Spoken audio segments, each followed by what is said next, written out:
اب آ جائیں سامعین اس طرف کہ جو لوگ اس حدیث کا انکار کرتے ہیں، یعنی بخاری کی اس حدیث کا کہ جس میں حضرت ام عائشہ رضی اللہ تعالیٰ عنہ خود بیان کرتی ہیں کہ نکاح کے وقت ان کی عمر 6 سال اور رخصتی کے وقت ان کی عمر 9 سال تھی، جو لوگ اس حدیث کا انکار کرتے ہیں تو وہ لوگ آخر کیا دلائل دیتے ہیں؟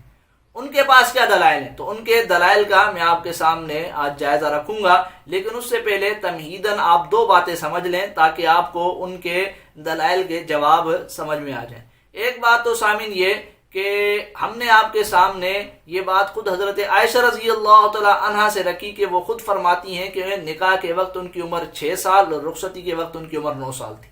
یہ خود حضرت ام عائشہ رضی اللہ تعالی عنہا بیان فرماتی ہیں، جبکہ جو لوگ اس بات کا انکار کرتے ہیں ان کے پاس کوئی بھی ایسی دلیل نہیں ہے کہ جس میں حضرت عائشہ رضی اللہ تعالی عنہا نے ان لوگوں کے دعوے کو بیان کیا ہو کہ جی ان کی نکاح کے وقت عمر 16 سال اور رخصتی کے وقت ان کی عمر 19 سال تھی۔ ایسی کوئی دلیل ان حضرات کے پاس نہیں ہے، ایک بات تو یہ یاد رکھیں۔ دوسری بات سامعین کہ یہ جو لوگ دلائل لاتے ہیں تاریخ سے، مثلا طبری سے، ابن حشام سے، یا اس کے علاوہ دیگر کسی کتاب سے، تو اس کے اندر ان کی ایک تو خیانت یہ ہوتی ہے، ایک تو دھوکہ یہ ہوتا ہے کہ وہاں یہ بات بھی موجود ہوتی ہے کہ حضرت عائشہ رضی اللہ تعالی عنہا کی نکاح کے وقت عمر 6 سال تھی، وہ نکاح کے وقت بچی تھی، یہ بات بھی وہاں موجود ہوتی ہے، لیکن وہ لوگ وہاں سے وہ بات بیان نہیں کرتے، صرف بظاہر جو ان کے حق میں ہوتی ہے وہ پیش کر دیتے، بظاہر جو ان کے حق میں نظر آتی ہے، ہوتی نہیں ہے، نظر آتی ہے، وہ پیش کر دیتے ہیں، اس کا غلط مطلب بتلا کر، اور جو صحیح بات ہوتی ہے اس کو چھوڑ دیتے ہیں۔ مثلا اب ان کے دلائل آپ دیکھیں کہ انہوں نے جو پہلی دلیل دی ہے سامعین وہ آپ سن لیں۔ پچھلے جمعے میں عرض کر چکا ہوں، طبری قدیم مورخ ہے، کتابیں میرے پاس موجود ہیں، اپنی آنکھوں سے دیکھ کر یہ بات کر رہا ہوں۔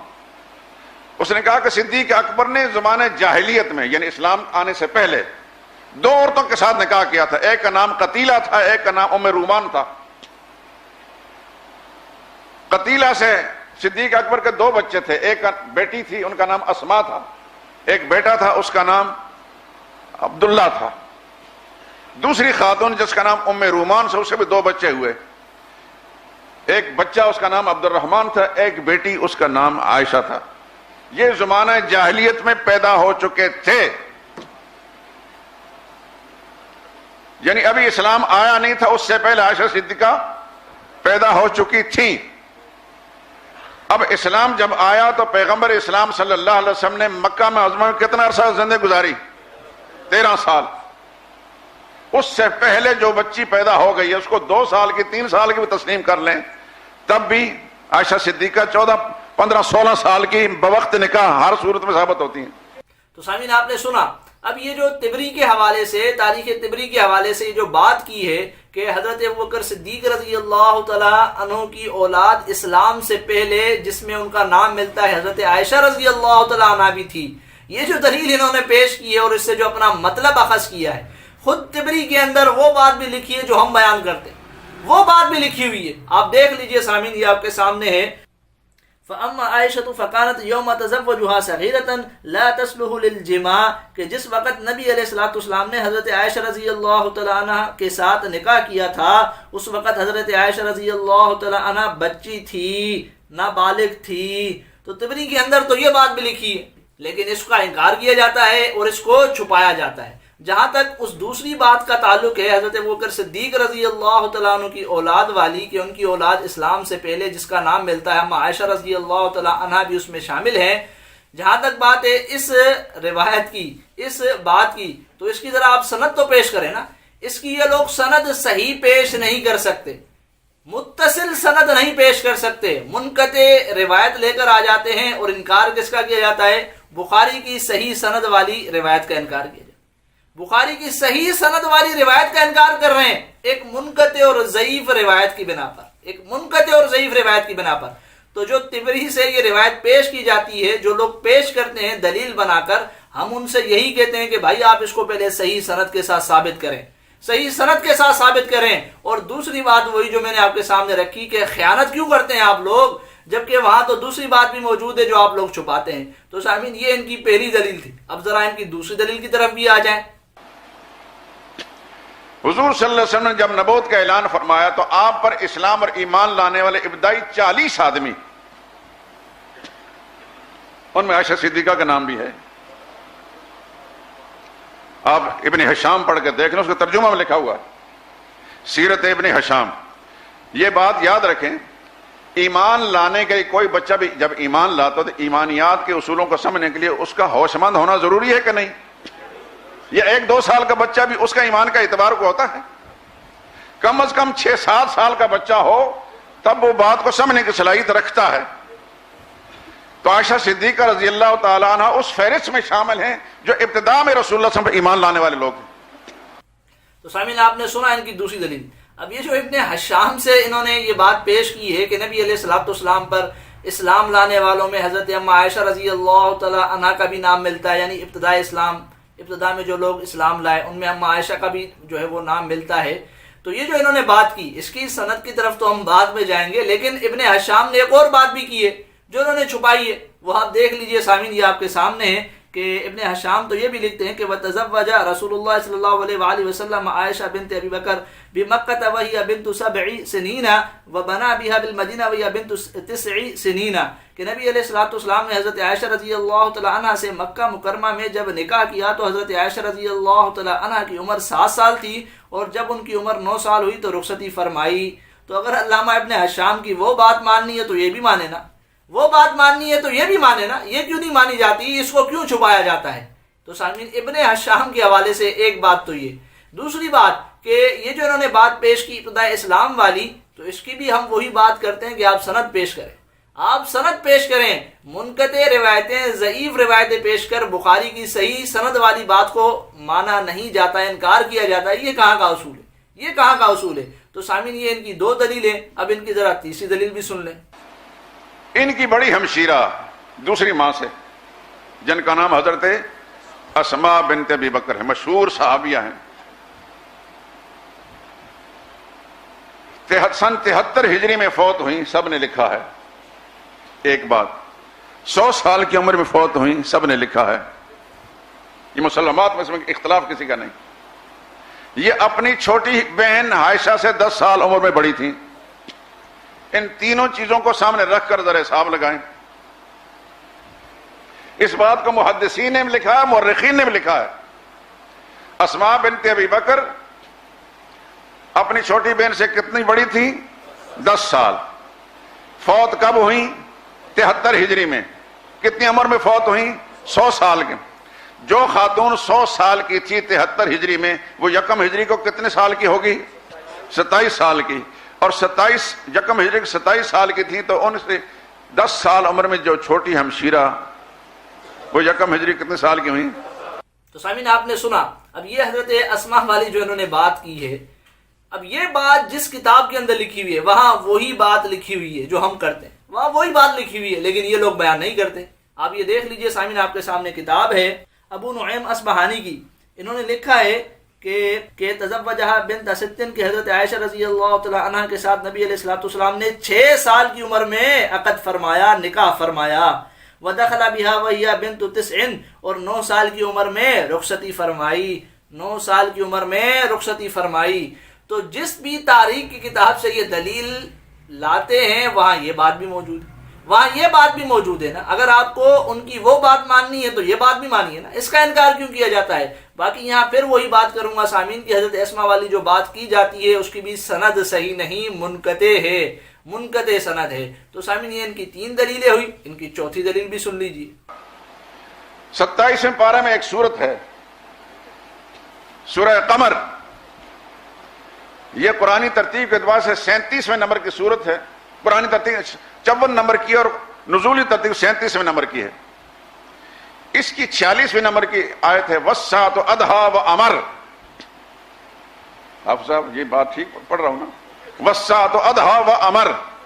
قیامت کا منظر پیش کیا گیا. قیامت بڑی خوفناک ہوگی, بڑی تلخ حقیقت ہوگی. فرماتی ہیں جب یہ سورہ مبارکہ نازل ہوئی تو ہمارے گھروں کے اندر تلاوت ہوتی تھی, اور مجھے اچھی طرح یاد ہے یہ سورہ مبارکہ سن 490 میں نازل ہوئی. نبوت کا 4تھا سال تھا. تو جو بچی کہتی ہے کہ میں بڑی ہوشیار تھی, کھیلتی کودتی تھی, اور یہ سورہ نازل ہوئی اور اس کی آیت مجھے اسی طرح یاد ہے. تو کب پیدا ہو چکی تھی؟ رسول اللہ صلی اللہ علیہ وسلم کے ابتداء نبوت سے پہلے پیدا ہو چکی تھی۔ تو سامعین آپ نے سنی یہ دلیل ان کی۔ اب یہ جو دلیل انہوں نے حضرت عائشہ رضی اللہ تعالی عنہ سے دی ہے، خود ان سے دی ہے نا۔ ہم پوچھتے ہیں کہ خود حضرت اما عائشہ رضی اللہ تعالی عنہ یہ بات بھی بیان فرماتی ہیں کہ نکاح کے وقت ان کی عمر 6 سال اور رخصتی کے وقت ان کی عمر 9 سال تھی۔ یہ بات خود حضرت اما عائشہ بیان فرماتی ہیں، تو آپ ان کی وہ بات کیوں نہیں مانتے؟ یہ بات تو لے کر آ گئے آپ، لیکن اس بات کا انکار کیوں ہے؟ اس بات کو بھی مانا جائے نا۔ ایک بات سامعین۔ دوسری بات سامعین، آپ یہ روایت دیکھ لیجئے، آپ کے سامنے ہے جو انہوں نے پیش کی ہے۔ تو اس میں انہوں نے کہا کہ مجھے اچھی طرح یاد ہے کہ یہ آیت 4 نبوی میں نازل ہوئی، نبوت کا 4تھا سال تھا۔ یہ جو انہوں نے بات کی ہے سامعین، یہ اس حدیث کے اندر نہیں ہے، یہ اس حدیث کے اندر نہیں ہے۔ آپ یہ دیکھ سکتے ہیں، یہ الفاظ حضرت عائشہ رضی اللہ تعالی عنہ کے بالکل نہیں، اور نہ حضرت عائشہ رضی اللہ تعالی عنہ نے یہ کہیں دوسری روایت میں بیان کیے ہیں۔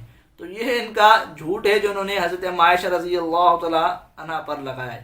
باقی حضرت عائشہ رضی اللہ تعالی عنہ نے جو یہ بات بیان فرمائی کہ جس وقت یہ آیت یعنی بل الساعۃ موعدہم والساعۃ ادھیٰ وامر، جس وقت یہ آیت حضرت محمد صلی اللہ علیہ وسلم پر مکے میں نازل ہوئی تو میں بچی تھی اور کھیلا کرتی تھی، تو ہو سکتا ہے کہ یہ آیت مکے میں سن 13 نبوی میں نازل ہوئی ہو، سن 13 نبوی میں نازل ہوئی ہو، جس وقت حضرت عائشہ رضی اللہ تعالی عنہ کی عمر 7 سال تھی۔ اور پھر اس حدیث سے مزید اس بات کی تائید ہوتی ہے سامعین کہ نبی علیہ الصلوۃ والسلام نے حضرت عائشہ رضی اللہ تعالیٰ عنہ سے چھوٹی عمر میں نکاح اس لیے کیا تھا کہ آپ رضی اللہ تعالیٰ عنہ کو اللہ رب العزت نے بہت ہی اچھا حافظہ دیا تھا، باتوں کو صحیح طور پر یاد رکھا کرتی تھی اتنی سی عمر میں بھی۔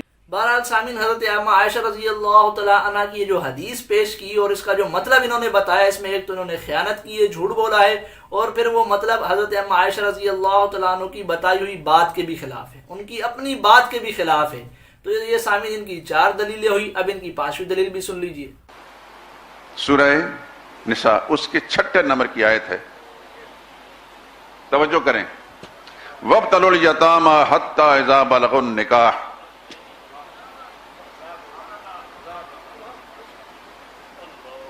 کہ کسی کے بچہ یتیم رہ جائیں تو ان کے مال کی حفاظت کرو، لیکن وہ مال تمہارا نہیں، ان بچوں ہی کا ہے۔ ان کو وقتاً آزماتے رہو کہ وہ مال کا تحفظ کر سکیں گے کہ نہیں کر سکیں گے۔ حتیٰ اذا بلغوا النکاح، یہاں تک کہ وہ نکاح کی عمر کو پہنچ جائیں۔ سب مفسرین میں نے دیکھا اذا بلغوا حد البلوغ، نکاح کا معنی کیا؟ حد البلوغ، بلوغت کو پہنچ جائیں۔ قرآن کریم اللہ کے لیے یہ مشکل نہیں تھا کہ یوں فرماتا حتی اذا بلغوا، حتی اذا بلغوا حد النکاح، اس کی بجائے اللہ نے فرمایا حتی اذا بلغوا النکاح۔ تو لفظ نکاح بول کر بلوغت مراد لی ہے۔ اس سے پتہ یہ چلا کہ منشا الہی یہ ہے کہ نکاح کی عمر وہی ہے جو بلوغت والی ہے۔ اب یہ جو آیت سامعین انہوں نے پیش کی ہے، یہ آپ دیکھ لیں، اس میں جو بلوغت کے لیے نکاح کا لفظ بولا گیا ہے، تو اس کا یہ مطلب نہیں کہ نابالغ کا نکاح جائز ہی نہیں ہے، اس کا یہ مطلب نہیں۔ کیوں؟ اگر یہ مطلب لیا جائے کہ نابالغ کا نکاح جائز نہیں، تو یہ مطلب سامعین قرآن کی سورۃ الطلاق کی آیت کے خلاف جاتا ہے جو ہم نے پیش کی، جس میں نابالغ کی عدت بیان کی گئی ہے۔ اب یہ دیکھ لیں، وہی آپ کے سامنے آیت ہے سورۃ الطلاق کی، جس میں اللہ رب العزت فرماتے ہیں کہ وَاللَّائِي يَئِسْنَ مِنَ الْمَحِيضِ مِن نِّسَائِكُمْ إِنِ ارْتَبْتُمْ فَعِدَّتُهُنَّ 3 أَشْهُرٍ وَاللَّائِي لَمْ يَحِضْنَ، اور تمہاری متعلقہ عورتیں جو حیض سے نا امید ہو چکی ہوں، اگر تم کو ان کی عدت کے بارے میں شبہ ہو تو ان کی عدت 3 مہینے ہے، اور جن کو ابھی حیض نہیں آنے لگا، اور جن کو ابھی حیض نہیں آنے لگا ان کی عدت بھی یہی ہے۔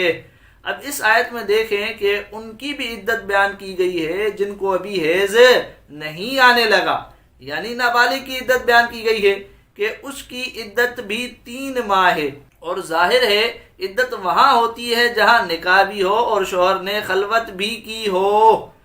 تو اس آیت سے صاف معلوم ہوتا ہے کہ نابالغ لڑکی سے نکاح بھی ہو سکتا ہے اور شوہر اس کے ساتھ خلوت بھی کر سکتا ہے، تو قرآن کی اس آیت کا کیا جواب دیا جائے گا ان لوگوں کی طرف سے اگر اس آیت کا یہ مطلب لیا جائے جو انہوں نے پیش کی سورۃ النساء کی کہ نابالغ کا نکاح جائز نہیں، اگر اس کا یہ مطلب لیا جائے تو اس آیت کا سامعین یہ جو انہوں نے پیش کی ہے اس کا یہ مطلب نہیں ہے، وگرنہ یہ مطلب قرآن کی اس آیت کے خلاف جائے گا، قرآن کی اس سورۃ الطلاق کی آیت کے خلاف جائے گا۔ ایک بات۔ دوسری بات سامعین کہ نکاح کا جو لفظ ہے یہ مختلف معنی کے لیے استعمال ہوتا ہے، نکاح کا لفظ مختلف معنی کے لیے استعمال ہوتا ہے۔ مثلا نکاح کا لفظ اس آیت میں بلوغت کے لیے استعمال ہوا ہے نا، تو نکاح کا ایک معنی بالغ ہونا بھی ہے، بلوغت بھی ہے، اور اسی طریقے سے نکاح کا ایک معنی وطی، ہم بستری اور جماع بھی ہے، اور اسی طریقے سے نکاح کا ایک معنی نکاح کرنا بھی ہے، عقد نکاح بھی ہے۔ تو نکاح کا لفظ مختلف معنی کے لیے استعمال ہوتا ہے۔ اس آیت کے اندر نکاح کا جو لفظ ہے وہ عقد نکاح کے لیے استعمال نہیں ہوا، نکاح کرنے کے لیے استعمال نہیں ہوا، بلکہ کس کے لیے استعمال ہوا ہے؟ بلوغت کے لیے، بالغ ہونے کے لیے۔ آپ یہ دیکھ لیں اس آیت کے اندر یہ جو لفظ نکاح کا استعمال ہوا ہے یہ بلوغت کے معنی کے لیے استعمال ہوا ہے، جیسا کہ خود ان کو اعتراف ہے کہ تمام مفسرین نے نکاح سے مراد بلوغت لیا ہے، نکاح سے مراد بلوغت لیا ہے۔ تو اس آیت کا کیا مطلب بنا؟ صاف ظاہر ہے کہ یتیموں کو آزماتے رہو یہاں تک کہ وہ بالغ ہو جائیں، یعنی جب بالغ ہو جائیں تو ان کو ان کا مال دو، تو ان کو ان کا مال دے دو۔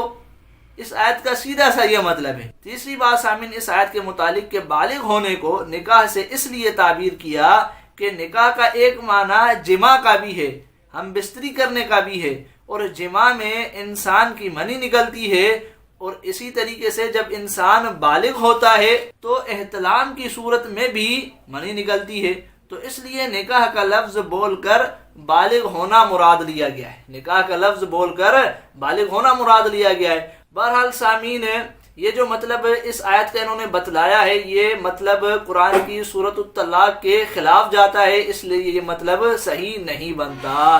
تو یہ ان کی سامعین دلیل تھی، پانچویں دلیل۔ اب آ جاتے ہیں ان کی آخری اور چھٹی دلیل کی طرف، وہ بھی ذرا آپ سن لیں تاکہ میں اس کی بھی وضاحت اور جواب آپ کے سامنے رکھ سکوں۔ بخاری شریف کی پہلی حدیث کتاب الایمان میں، بخاری شریف کی نزول وحی والی، اس کا عنوان اول ما بدأ برسول اللہ صلی اللہ علیہ وسلم، سب سے پہلے جو رسول اللہ صلی اللہ علیہ وسلم کی پر وحی نازل ہوئی، اس کی کیفیت، اس کی راوی حضرت عائشہ ہیں، حضرت خدیجہ نہیں ہیں۔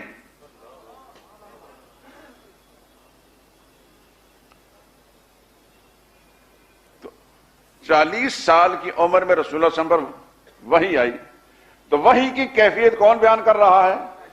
حضرت عائشہ بیان کر رہی ہیں۔ وحی کی کیفیت کوئی دوسری زوجہ حتیٰ کہ حضرت خدیجہ بھی بیان نہیں فرما رہی۔ تو سامعین آپ نے یہ دلیل سنی۔ اب یہ کہتے ہیں کہ جی بخاری کی پہلی روایت، بخاری کی پہلی روایت حضرت عائشہ رضی اللہ تعالی عنہا سے ہے، حضرت عائشہ رضی اللہ تعالی عنہا سے ہے۔ ہم یہاں وہی بات کرتے ہیں کہ آپ اگر حضرت عائشہ رضی اللہ تعالی عنہا کی اس بات کو مانتے ہیں نا، یہ جو بخاری کی پہلی روایت ہے، تو اس بات کو کیوں نہیں مانتے جو بخاری کے اندر موجود ہے، جس میں اما عائشہ رضی اللہ تعالیٰ عنہ صاف فرماتی ہیں کہ میرا نکاح جس وقت ہوا اس وقت ان کی عمر جو ہے وہ 6 سال تھی، اور رخصتی کے وقت ان کی عمر 9 سال تھی۔ یہ بات کیوں نہیں مان رہے اما عائشہ رضی اللہ تعالیٰ عنہ کی؟ ایک طرف بخاری کی پہلی حدیث جو حضرت عائشہ سے بقول آپ کے نا، اس کو تو آپ مان رہے ہیں، دوسری طرف اس روایت کو نہیں مان رہے جو آپ کے خلاف جاری ہے۔ یہ آپ کا تضاد کیوں ہے؟ ذرا اس کا جواب دیا جائے۔ پھر سامعین یہ عجیب بات ہے، یہ بڑے علامہ اور فہامہ بنے پھرتے ہیں اور اس طرح کی باتیں کر رہے ہیں، بخاری کا انکار کر رہے ہیں، لیکن ان کو یہ پتہ نہیں ہے کہ مرسل روایت بھی ہوتی ہے، مرسل روایت بھی ہوتی ہے کہ صحابی کبھی مرسل روایت بھی بیان کرتا ہے کہ وہ سنتا تو کسی دوسرے صحابی سے ہے لیکن اس کا نام نہیں لیتا، ڈائریکٹ نبی علیہ الصلوۃ والسلام کی بات کرتا ہے، تو اس کو مرسل صحابی کہتے ہیں، یعنی صحابی ایسی روایت بیان کر رہا ہے جو مرسل ہے، اس کو مرسل کہا جاتا ہے۔ تو یہ روایت مرسل ہے، حضرت اما عائشہ رضی اللہ تعالی عنہا نے کسی دوسرے صحابی سے سنی ہے، اس کا سیدھا سا یہ مطلب ہے۔ اسی طریقے سے بسا اوقات صحابی ایک حدیث بیان کرتا ہے، وہ اس نے خود نبی سے نہیں سنی ہوتی، ہاں صحابی سے سنی ہوتی ہے، وہ صحابی کے اس واسطے کو بیان نہیں کرتا، ڈائریکٹ نبی علیہ الصلوۃ والسلام کی بات کرتا ہے، تو اس کو مرسل روایت کہا جاتا ہے۔ ان حضرات کو یہ بات بھی پتہ نہیں ہے اور کہتے ہیں کہ جی اما عائشہ نے یہ حدیث بیان کی ہے تو اس کا یہ مطلب بنتا ہے، اس کا یہ مطلب بنتا ہے۔ تو سامعین، یہ ان کے دلائل کی کل کائنات تھی جس کا میں نے آپ کے سامنے جائزہ رکھا، جس کے اندر کوئی ایسی دلیل ان کے پاس موجود نہیں ہے۔ ہم نے جو آپ کو دلیل دی جس طرح صراحت کے ساتھ حضرت عائشہ رضی اللہ تعالیٰ عنہ سے کہ وہ خود یہ بات بیان فرماتی ہیں کہ نکاح کے وقت ان کی عمر 6 سال اور رخصتی کے وقت ان کی عمر 9 سال تھی، اس طرح ان کے دلائل میں ایسی کوئی روایت موجود نہیں۔ پھر انہوں نے جو تاریخ کا سہارا لیا تو تاریخ کی ہر کتاب میں وہی بات لکھی ہوئی ہے جو ہم نے آپ کے سامنے بیان کی، وہ بات یہ نہیں بیان کرتے اور اس کو چھپاتے ہیں۔ تو یہ ان کے دلائل تھے۔ سامعین، امید ہے آپ کو بات اور مسئلہ سمجھ میں آیا ہوگا۔